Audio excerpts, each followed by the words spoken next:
Good evening. Good evening. Hang on, Ray. I'm going to start. We got a topic for tonight? Actually, I do, but we can talk about whatever you'd like first. But actually, let's just go ahead and go live. So, phone ringing won't help. Here we go. All right. Sorry, everybody.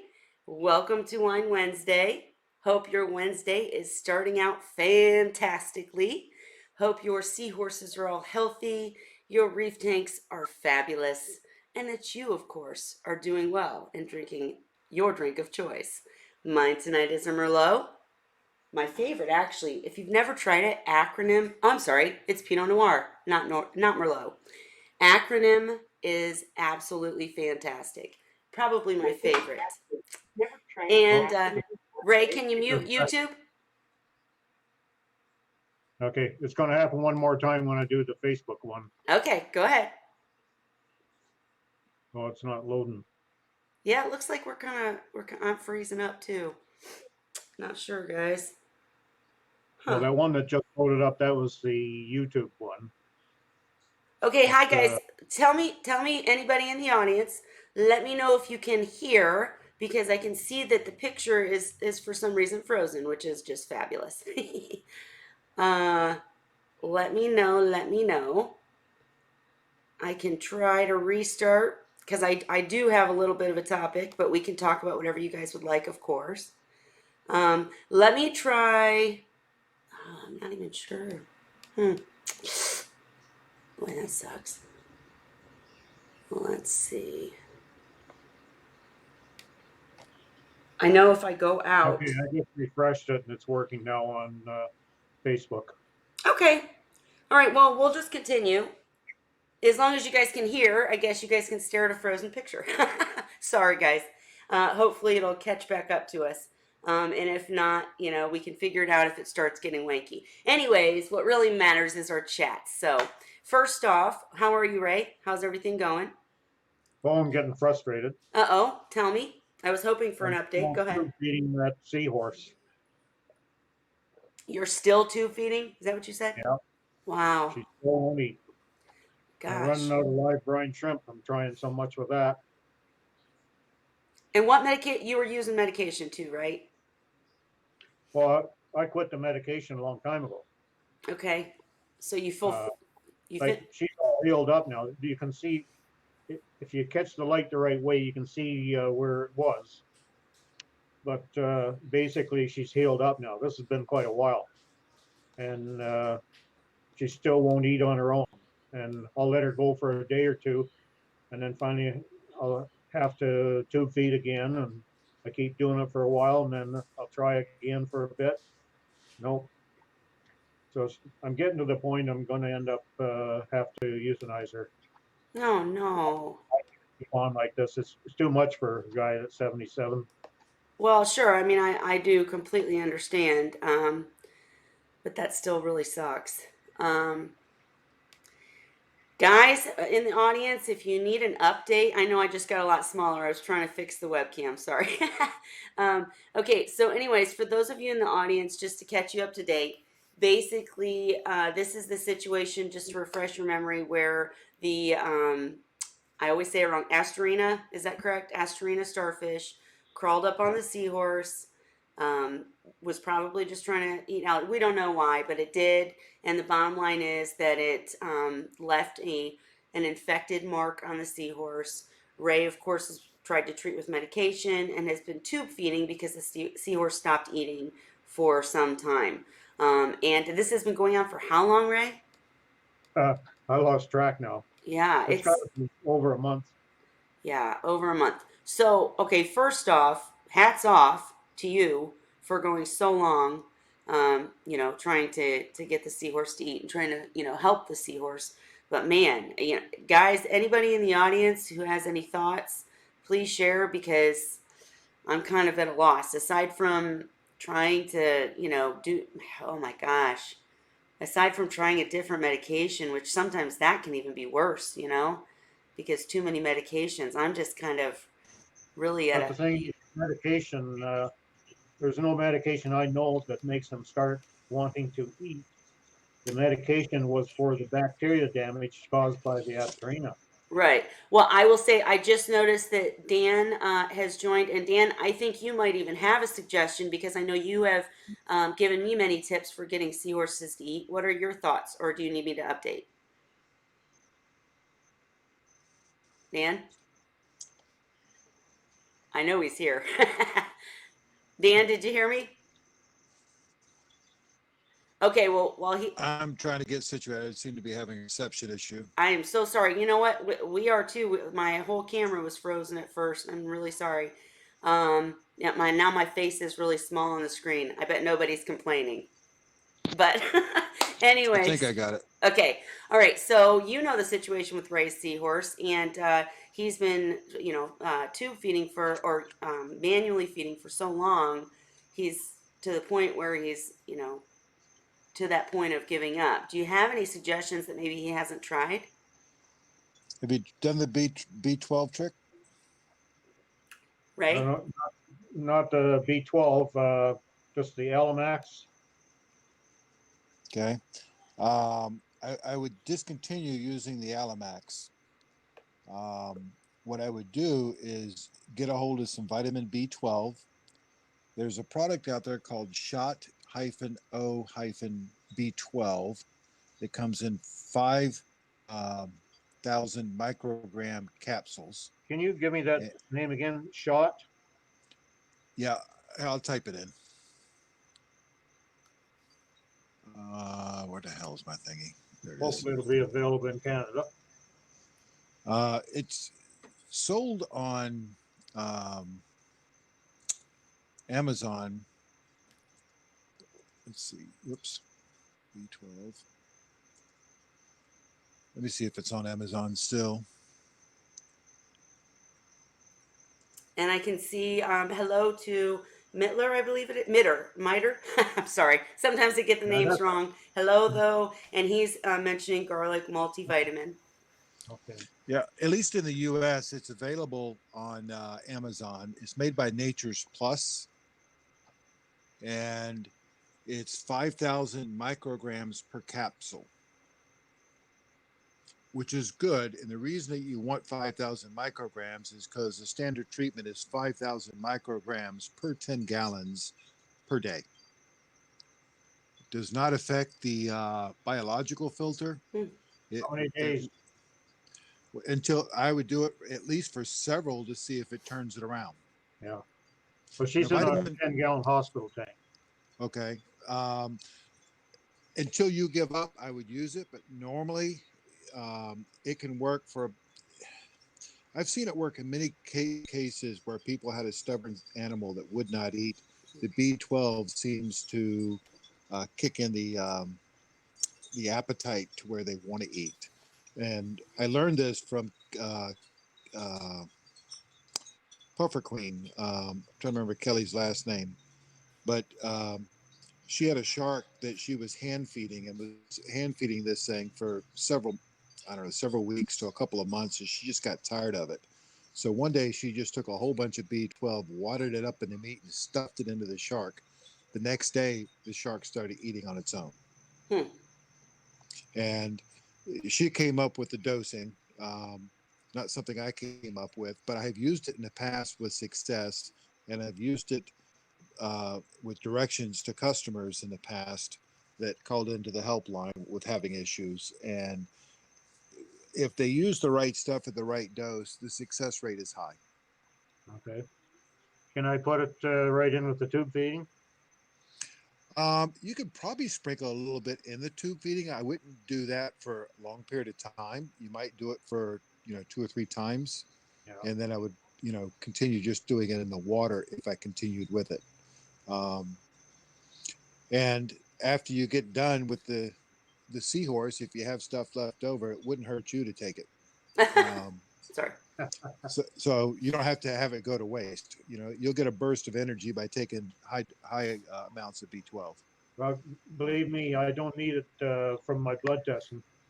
With my health Gotcha. problems, I have continual blood testing done. Yep.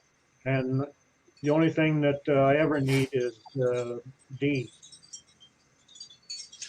Yeah, I would expect with where you are, vitamin D would be big, but the shot of B12 will color the water slightly, but it doesn't harm anything. It also does not interfere with any other meds that you're doing. Great suggestion. And I've heard this many times before. I guess quite a few people at the industry level use this, the professionals, so to speak. And it was kind of like a little known secret. So thank you so much for sharing this with us. And Ray, if you are able to use it and try it, please let us know if it works. Dan, I'm curious, just in your opinion, do you think this is what do you think happened in this situation? Because usually when it's just an injury, bacterial infection, usually everything Ray's done would work. Do you think the seahorse is just not eating for other reasons, or this is still illness, or?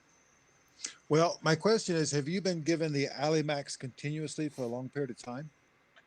No, I put it in the water. Okay. Well, at first I put it in with each water change because it's in a hospital change or hospital tank. I'm changing the water 50% every other day, and with each water change I put it in. I can't remember for sure. I think it was 4 water changes I put it in each time. Now I'm doing it just once a week. Gotcha. I use Alimax as a topical application. I don't use it as a internal or added to the water. Um, Garlic generally is not good for seahorses, and the problem with Alimax, in terms of adding it to the water, it's primarily allicin. It's the only organic sulfur compound that's in it. And Yeah, if I was going to do it for, trying to entice or, you know, increase the appetite, I'd want to use whole garlic instead of just the allicin. I see.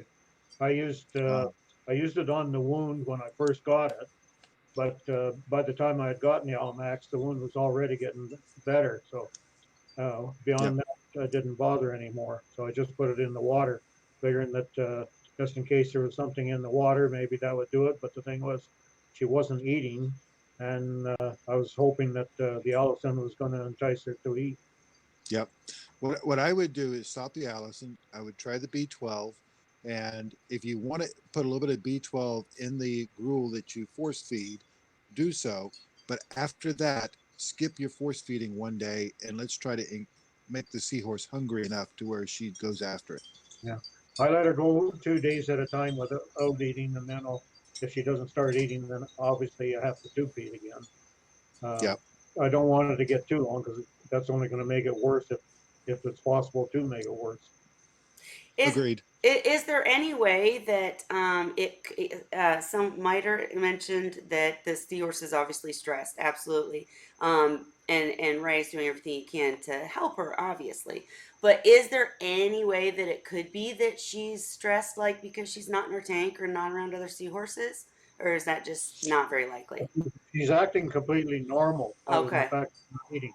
The, the correct answer is we don't know. right, Um, Yeah, there's something causing it, and that's the key. If we knew exactly what was causing it, we could address it more definitively.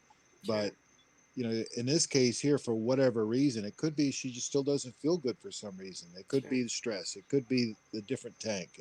There's many possibilities, but um, Just need to get her to eat, and then go from there, right? yep. Gotcha. Well, I certainly, yeah, please update us, Ray, because I was wondering, and I really hope that this works, because I feel terrible. You've spent so much time trying to do the right thing with the seahorse. Just got my time, fingers crossed. I've got lots of. I'm running out of patience. I hear you. I understand. A lot of people would not have lasted this long. So, again, hats off. But anything else going on with you or Dan? Anything? Uh, Go ahead. Not seahorse related. I was I gonna got say stuck if you get working outside a couple of days this week doing brakes on the van. oh, fun times. Well, the big news over in my neck of the woods is that it's all of a sudden snowstorm yet again. I live in Indiana and we have such ridiculous weather, and it's like a blizzard outside right now, and I'm like, what? It was 60. What happened? So, anyways, Dan, anything new on your end? Uh, you know, my I haven't pulled out my snow shovel yet. Oh, please. I'm actually sitting in my my swim trunks with flip flops and no shirt on. Now, is that not just, oh, the rudeness of it all? No, I'm just kidding. I'm hating, but I'm definitely jealous of all you guys in warmer climate areas for sure. I know you don't like it when it gets really hot, but when it gets cold here, it really stinks. Anything new? Go ahead, Dan. I've been in the cold too, so I know that aspect. Right. Well, I just want to say anybody near me or in any areas where there's terrible weather, I hope that you're safe and be safe. Like, we're gonna be fording in tomorrow if it gets really bad. But anyhow, anything new with the dwarf or I'm sorry, what are we calling them now? Miniature seahorses? I'm selling them. Yeah. Okay. And I've seen Uh, nothing but good feedback in all the groups. yeah, I've been sending some out pretty much each week. Small amounts each week. I don't want to do a lot of shipping at one time. Sure. Well, that's good. Anything else new that you wanted to talk about? That's pretty much it. And you know, everything else is steady Eddie. Well, we can absolutely take any questions that anything you guys in the audience want to talk about. We'll check, but I did want to bring something up very quickly. Today, I didn't realize until I saw a few other posts, but today is Women in Science Day. In case you guys all didn't know that, I know my two guests will just be so happy to hear that. but it is, and so I just wanted. I am not going to ramble on and on about it, but I was wondering in the audience because the fact that I learned that it was Women in Science Day made me really happy, and I started researching, some of my female role models and where they're at and what they've done. Again, I won't bore you with all the details, but I'd like to know if who your role model, your woman in science role model is. So let me know in the comments, or anybody who's received an award this year, or anybody who just comes to your mind when you think of how far we've come as women in science. You like that? All right. Anyways, because I guess we're really surging forward. I know at the Women in Reefing get together at MACNA, um, a few years ago, we were asked why there were so few women in this particular area, and why there were so few women keeping aquariums, and of course that's not science, but still, it's just we're starting to raise the number of women in the industry in science. We've got Alyssa Seahorse. I was actually looking up women in the seahorse side of science and the industry, and I came up with so many women it wasn't even funny. So let me know who your favorites are. Dan, I saw your comment. Thank you so much. But it's that's the day today. So if you'd like me to ramble about it, I sure could. If not, tell me what else you guys would like to talk about. And yeah, women role models. Role models, male or female. What was it? I can't say I have any uh, role models, male or female. Really? Yeah. So Yeah. there's nobody. I mean, even if it's out of the seahorse world, there's nobody that's doing something in science that you're just not really impressed with, or you don't feel is making a real difference. Well, I can't say that I'm even looking. Right. I guess that. I mean, I get I your never point. got into doing the research that it's been self-learning plus learning from Dan and from links that he provides. Sure. Uh, but as far as a role model go, I don't think of anything like that. I don't know why. Just until you brought it up now, I would never have thought of it. Well, I mean that you are a role model to many, so maybe you're just No, in there like that. But I, just a follower. ah, Dan. I just happen to have been at it longer than some. Well, yeah, but even back then, there were people, they may have been wrong, the ideas may have changed, but a lot of the people that I still very much look up to were back around then. They were on the different side of things, they were more on conservation, but still, just Dan, is there anybody in particular that you think has made any big contribution that really It doesn't have to be science. We're just chatting.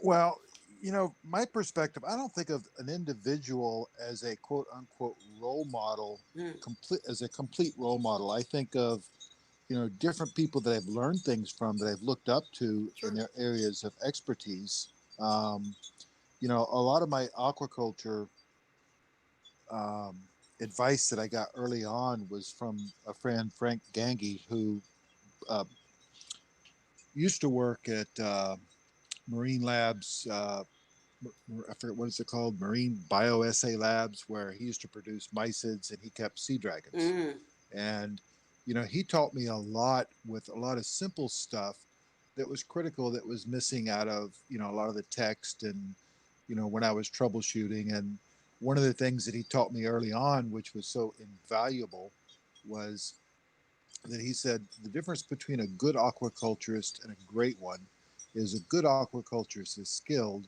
and can recognize when there's a problem and can fix it, but a great aquaculturist recognizes there's going to be a problem before there's a problem and prevents it. that's a very good point. Very good point. Um, but there's been different individuals along the way.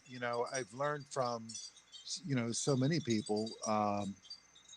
It's hard for me to sit here and say I'd want to be like. When I think of a role model, it's almost like I want to be like that person. And um, there's individual traits of different people, but there's nobody who I could sit here and say I want to be just like them. Sure, and believe me, that's not actually what I meant in. But I get your point. Were you finished? Go Well, ahead. that's just how I define a role model. Gotcha.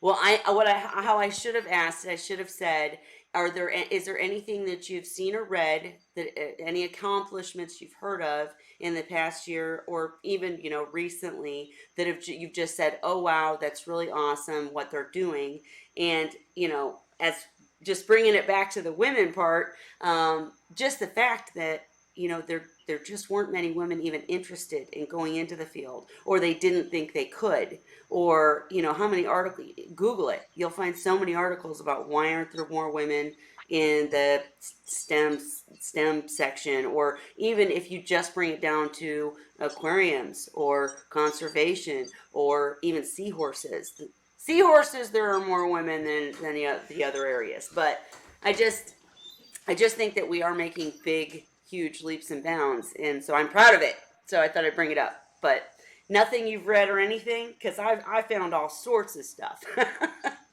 No, there's all kinds of stuff that I find that are breakthroughs that down the line will become invaluable. But Sure. the problem is with early breakthroughs, there's more testing and more stuff to be done with it before it can even become mainstream.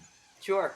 Well, and many times I'll just mention, many times we're on the opposite side of the fence.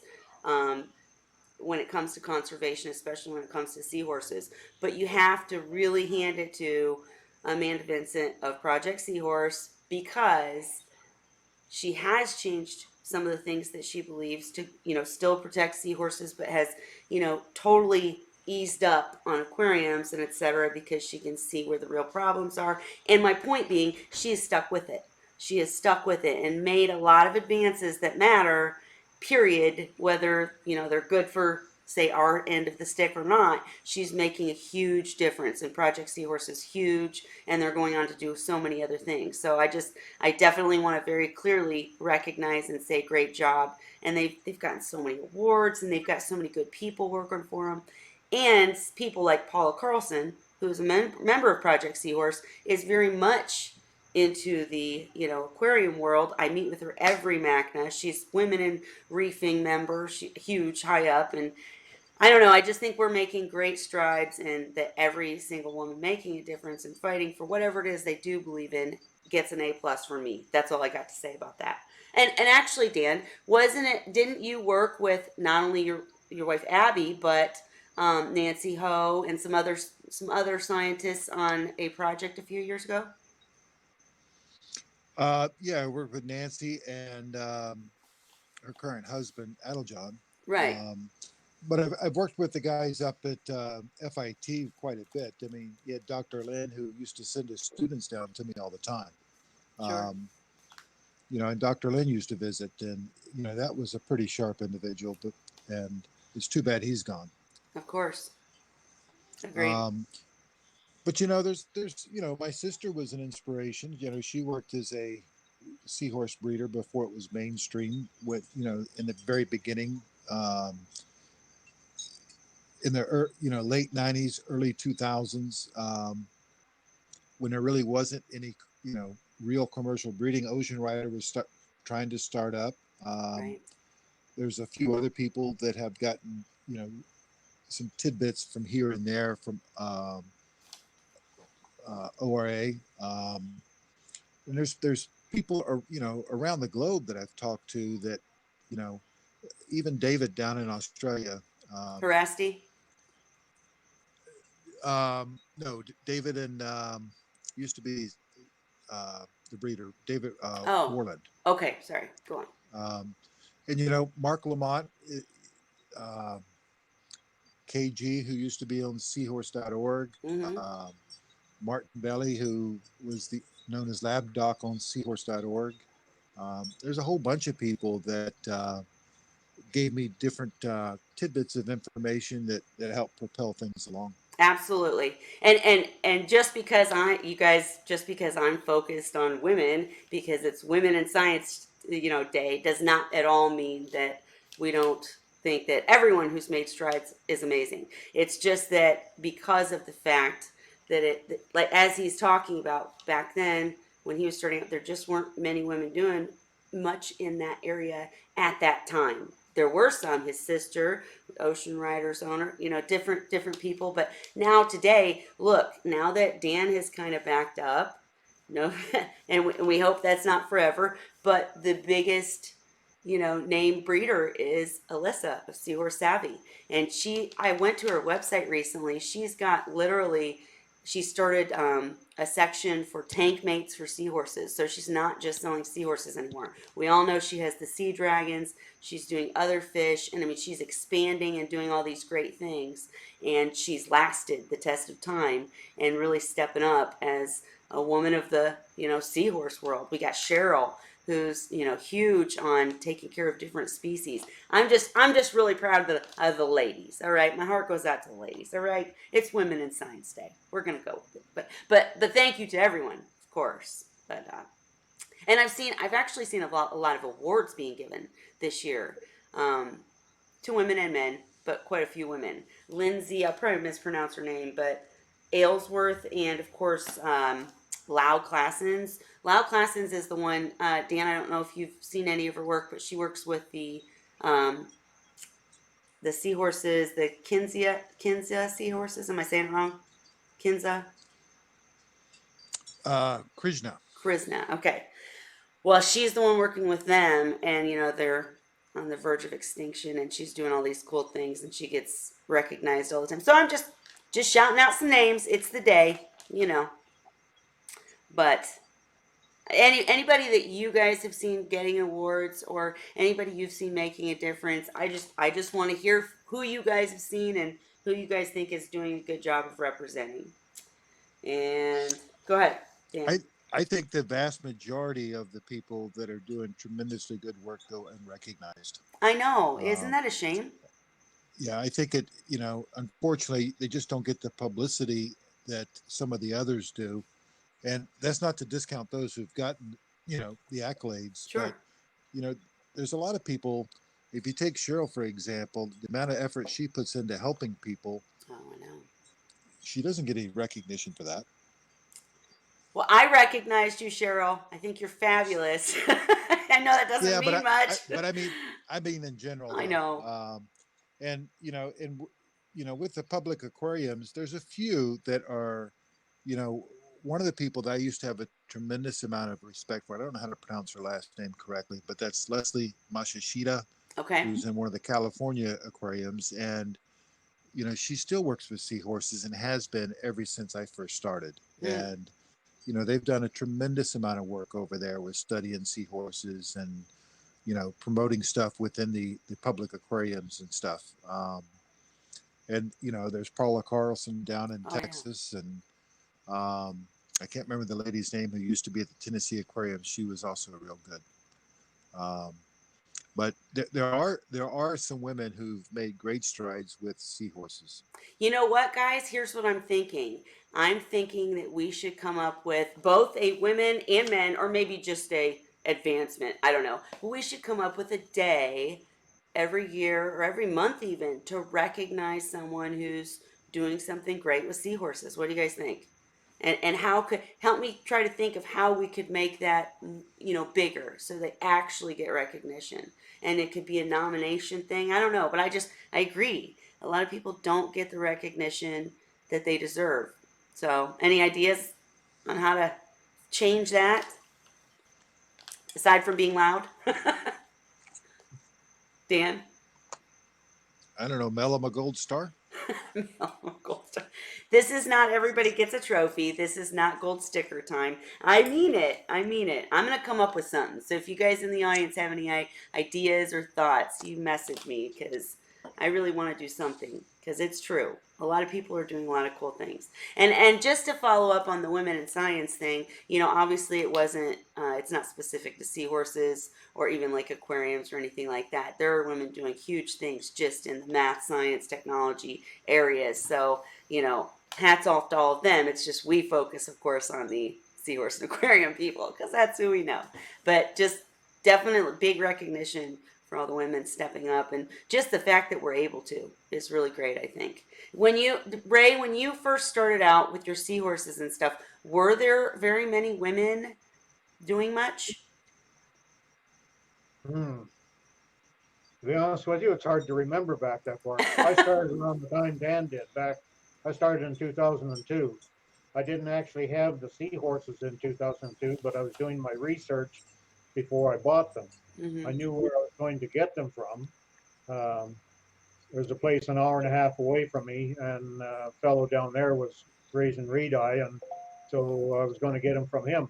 But before I got into it, I wanted to learn more about it. Now half of what I learned, I found out was no good information for me anyway. Well, I mean, things change, but and I know that like Cheryl and different people were around back then, obviously, but I guess it's just in the recognition role, which we've already said still is not what it should be. So I just wondered if there was anybody who stood out to you. Obviously, Dan's A lot of sister was already doing stuff. Go on. I sold more horses to women than men. Really? Okay. Yeah. Hey. Any a race? lot of the people that were very active back then are not active now. Sure. Oh, Go ahead. Go ahead, oh, sir. that's my alarm. I got to go for seahorse feeding. Go right ahead. And Dan, I'm curious, and obviously, if it's information you don't wish to share, that's fine. But I'm curious now, if most of your sales are female or male, or do you have any thoughts on that? Like, do you have any idea? I don't really try to keep track. I find it to be somewhat of an even mix, and it's the hard part to keep track of is that in some cases I have guys buying seahorses for their wives or girlfriends, Uh, or um, you know I, I I I think it's pretty much a 50-50 mix of what I see. hmm, Um, is best that without going back and trying to data mine my database.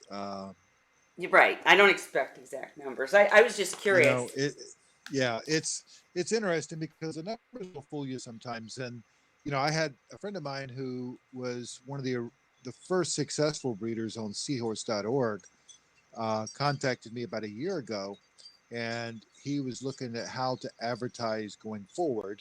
And I suggested Facebook, and he said that's all just old people. And Ooh, I pulled up some statistics that I was able to data mine out of Facebook, and the most popular age for seahorse people on Facebook is in the 35 to 40-year-old range. really? And yeah, and it was surprising. I shocked him on what the numbers were, and actually, the one thing I couldn't get was individual numbers, but if you look at all the Facebook groups and add up all the members, keep in mind a lot of people are members of multiple groups.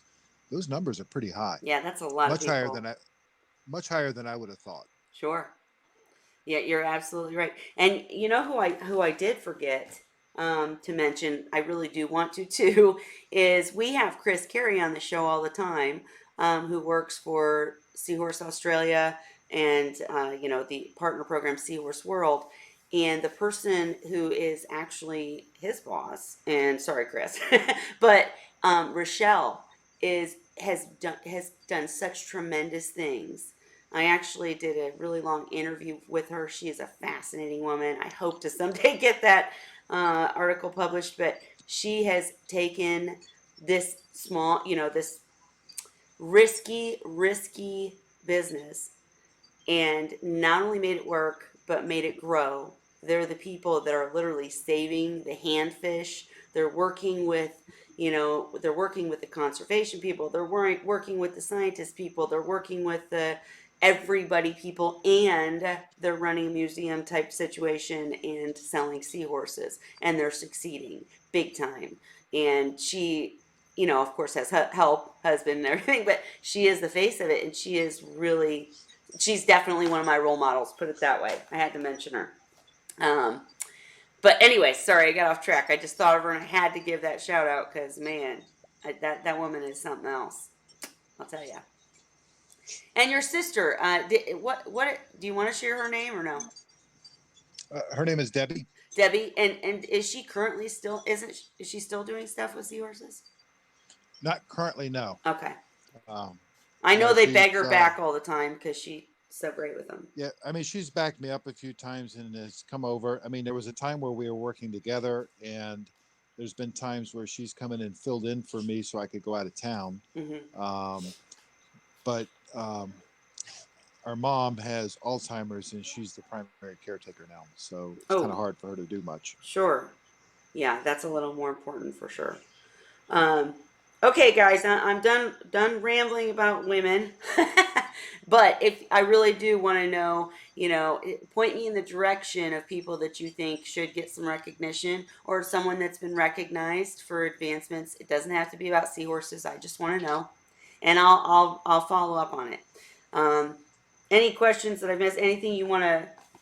What else should we talk about, guys? Because that's really what I had to say for tonight. Uh, One person in the notes is asking about how to contact you.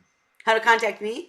Okay. I mean, honestly, easiest way if you're on Facebook is if you go to Seahorse Whisperer Society, you can message me, or you can hit me up on the personal. But I don't usually accept new friends just because I'm bombarded.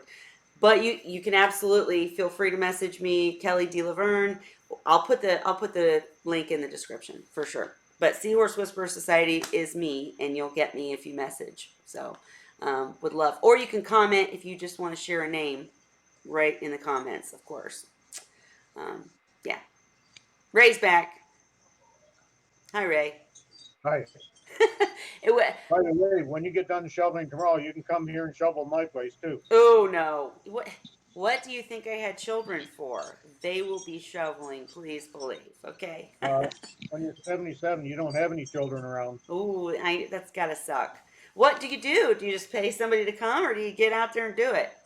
I do it myself. Oh, you're I've crazy. got a snowblower to use for when it's heavy, but I just prefer um, to go out and shovel when there's about 2 inches down. I'll go out and shovel it. When more comes down, then I shovel again, um, because it's forcing me to get exercise that I wouldn't get. True. Very true. And it's not like I have to get it done in a hurry. All right. I hear you still. Well, and if you guys think of anything else you want to chat about, please let me know. Otherwise, we'll probably make it quick tonight. But I did think of one other thing. I was curious. I get a lot of questions about what to do, about what is the best advice as far as making sure that seahorse aquariums stay running efficiently when there is bad weather. Not just regarding like temperature swings, but also electricity outages. Do you guys have any thoughts on that? I know you're both in nice climates, I but just missed the last words that you said there. what do you do to make sure that if you had an electricity outage or really crazy ranging temperatures, that your aquariums don't get affected? Like, do you I do don't. anything? I don't have any. Well, I've got a generator if worse comes to worse, but I probably wouldn't need it any more than once every 3 or 4 years. But you do have one. Dan, what's your thoughts? Is it worth the expense for just an average person? Uh, Uh, I don't, I would s- not for where I am. Gotcha. I I think for the average person, having a generator makes a lot of sense because even just a small generator, enough to run your refrigerator and a couple of pumps, will pay for itself if you ever have a power outage and lose the contents of a refrigerator once. Right. Yeah, and you're thinking more of the refrigerator than the aquariums. I hear you. No, no, Oh. no, I'm not. I'm not. But as far as the temperature swings go, I don't get shook up with as much as a 5 or 6 degree swing in a day. And that's even Um, if it's up? well, as long as it doesn't go up above 77. Okay. Usually my tanks are hovering somewhere between 69 and 72. Hmm. But um, when I used to go out in the lagoon all the time, and we were checking salinity and pH and temperatures and all that stuff, I would see as much as a 9 degree swing in temperature between tides. Yeah, oh, but you did make the comment that see, the thing is, when you're talking about you're talking about in the ocean, right? No, lagoon, but Okay, lagoon. Sorry, I'm sorry. I was half listening. I admit it. I was reading Chris's. Hi, Chris. I was reading Chris's comment. Sorry. But yeah, but point being, that's still. I mean, don't you consider that a lot different? Like temperature changes or swings or whatever in a huge area is going to be a lot different than an aquarium, don't you think? It just seems to me like it, it is. But as long as my temperature doesn't go above my max, I don't get shook up. that was the other And, point I was going to make is you did and mention under. Go ahead.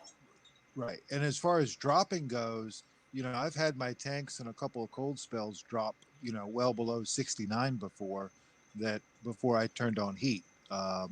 We had a couple of winters where we had, typically what happens to us in Florida is we'll have a cold front come through, we'll drop for a day or two and then go back up. And I think it was 2012. It stayed cold most of the winter. Instead of it going back up, we had multiple days of cold weather down in the upper 30s, lower 40s, and that killed. There was a lot of fish kills that happened in the estuaries as a result of that. But then we had to turn on the heat and run heat, which was difficult because for us heating is kind of like AC is to people in the far north. It's not designed to run continuously, and we're not built to hold the heat in. We're Mm, more about cooling than heating. that makes sense. Um, I think the actual need for a generator is also going to depend on where you live. sure. I've been in this house now for almost 44 years. I've had one time in that period where power outage lasted for longer than 10 hours, and probably not more than 3 or 4 times where it actually lasted up to 10 hours. Most outages are going to be anywhere from a few minutes to, an hour, hour and a half. And the numbers of them that happen are pretty slim. We Sure. don't get rains, we don't get tornadoes, we get cold weather, we get hot weather, but nothing that's too extreme. Well, I'm personally in an area where we get the tornadoes, we get the really hot, we get the ice storms, we get the craziness. So it's different here. We have a generator, and I'll tell you, for anyone who's in an area where you may not need the generator, you may not be to a point where you need a generator. They now sell battery operated pumps.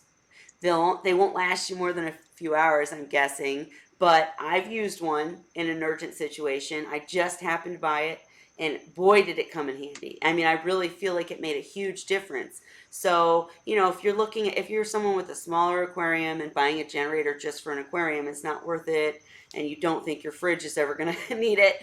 I get it, but they have very inexpensive battery powered pumps. So I would personally recommend getting something just in case, because that oxygen is huge when it comes to keeping the aquarium safe in any kind of outage.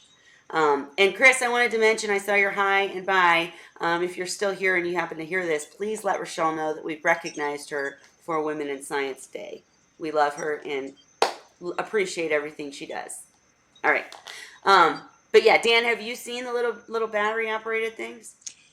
I have, but um, I would contend that you can, for the cost of buying two or three of those, you can almost buy a small generator. When I say a small generator, I'm talking about a small one, not one of the big jobbies. So I like was just just looking for real aquariums or something, or just for maybe an aquarium and one other well. thing? For example, you can buy a 1,000 watt generator for about 100 to $150. Okay. Oh, on sale here, they're 400. I was gonna say I've never seen one that cheap, but I believe you. Go on. Okay, Harbor Freight has a tailgater. It's a small gas operated generator that's $124, 125. It does 900 watts.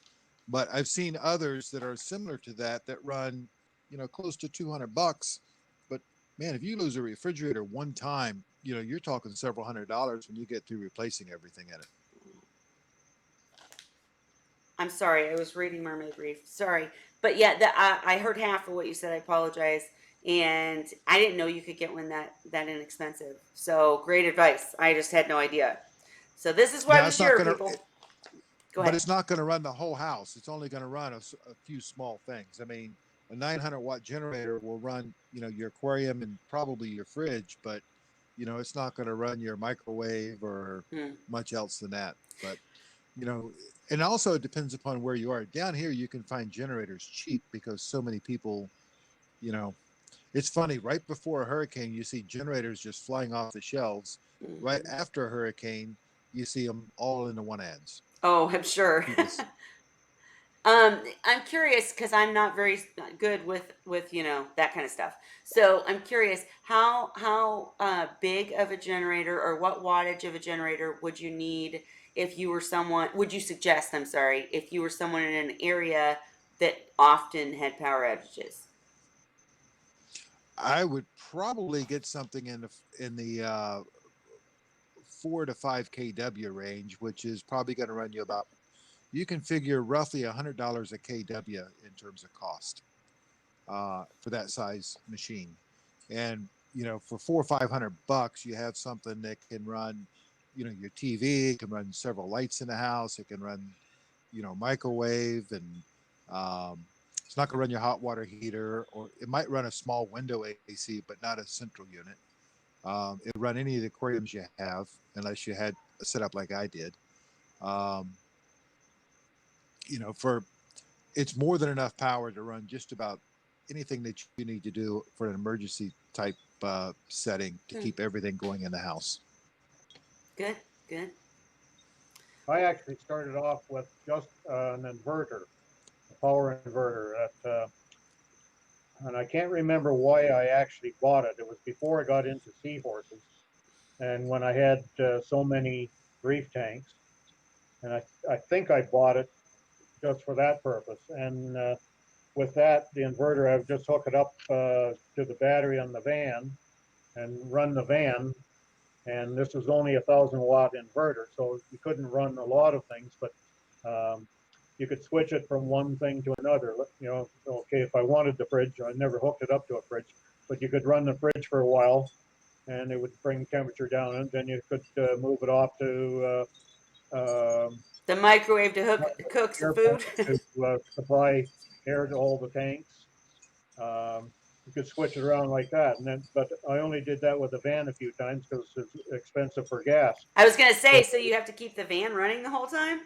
yeah, so Ooh, what I did was took the rototiller and I made an adaptation so that I could take the belt off the rototiller and put another belt on that drove GM alternator that I got from the auto wreckers, and that powered the inverter, and uh, then I could keep it going. And it was only the gas needed to for this rototiller to keep it going, so it was quite economical that way. Uh, and I had that for a few years before I bought the generator. Hmm. So now I use the generator, and if it turns out to be a longer uh, outage, and I want more things going, then I start up the homemade one. Smart. I wish I knew more about that stuff. I maybe that's why I have so much respect for women of science because I'm the one who says, "Help me, Dan." All right. Anyways, or help me, Cheryl, or help me, Felicia, or whoever. But I never know those little tricks. So very good to know. Um, yeah. Dad, what have I missed? What else do we? Oh, Mermaid's Reef. I wanted to say that's why I got distracted. I did read your comment that you were able to keep seahorses alive for 6 days with no power. Um, and it says 10 years ago, bubbler at night. Do you mean like the battery powered bubbler? Is that what you're trying to say? And turkey baster during the day. And you mean like you see on the little, you mean just turkey basting? Oh my goodness. And they made it for 3 days, then stopped eating. Oh my gosh. And then they passed. I'm so sorry to hear that, but what an effort on your part. Um, wow. So now I'm just curious if you ended up getting a generator or if you came up with a better way to deal with that type of situation after that experience. I'm curious. And did I miss anything else, guys? Or had to conserve battery, so it was a battery. So apparently the battery operated definitely wasn't a fix. So I'm glad you guys are pointing this out because I have one. It helped me when we had a 2 hour power outage, but that's not the same really at all. So There are a few things you can do. If I was in a winter climate, I would probably have some heavy duty blankets I could wrap the tanks with to help hmm, hold the heat in. And then one of the things that you can do for aeration is take a what's the word I'm looking for? Use it like a scoop, but use like a plastic beverage container that has a handle on it, and just scoop up water and just pour it back into the tank several times, and that will help aerate the tank temporarily. I've heard that. Do you Um, know how often you have to do the scoop dump? I would probably do it every 15, 20 minutes if I was doing that. The other trick is to add a small amount of hydrogen peroxide to the tank. Ooh, Um, you can safely add, one to 2 parts per million, which I have to sit down and do the calculations. But I think Pete Juwanja used to tell people to add a half a cup of regular 3% peroxide to a tank, and that helps oxygenate the water for a while as well. how? Um, well, peroxide is H2O2, so there's an extra oxygen molecule attached to it.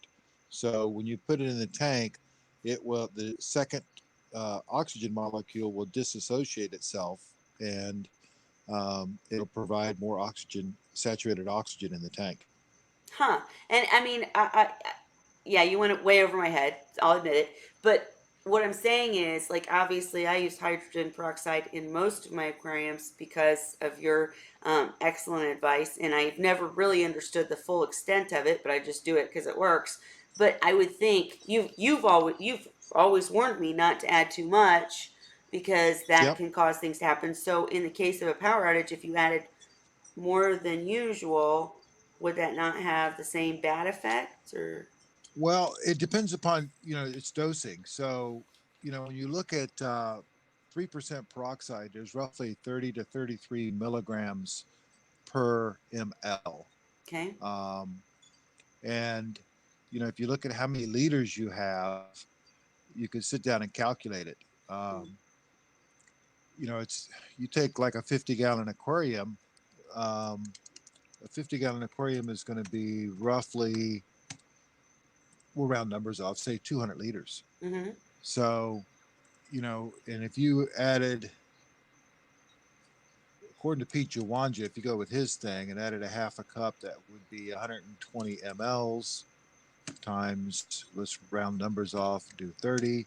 So that's 3,600 milligrams divided by 200. We just So smiled that through the brings math.